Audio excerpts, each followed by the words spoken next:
Okay, ayan yung Little Prince. Ang ganda ng suot niya, no?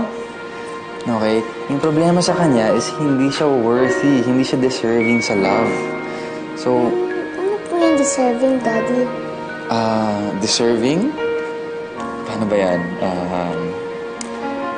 Pagiging deserving ay karapat-dapat ka sa isang bagay. Parang ako, gusto ko sana deserving ako sa love mo. Deserving ako maging tatay mo. Pwede ba yun? Lynn, we have to go. Pero Lola, hindi po tapos yung kwento ni Daddy. Apo, siguro naman ibibigay ni Dean sa'yo yung book na yan, di? Si Papa na lang magbabasa para sa'yo. Gusto mo bang maghintay na matagal si Papa sa labas? Ayaw po. Ayoko po mainip sa akin si Papa. Halika na.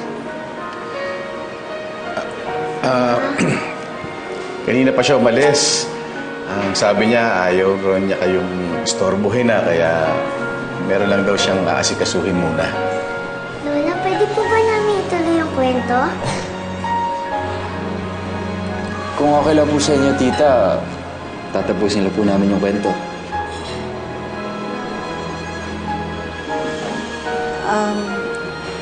Sige, pero sandali na lang, ha? Sige po. Salamat po. Okay lang daw. Tara. Game. Isa pa, oh. Nasaan na tayo? Hala, nandiyan na yung Little Prince. Ano mo? Meron siyang fox. Meron siyang ano pa? Anong favorite mo? Elephant. Elephant! Oo, yung mahaba yung buntot.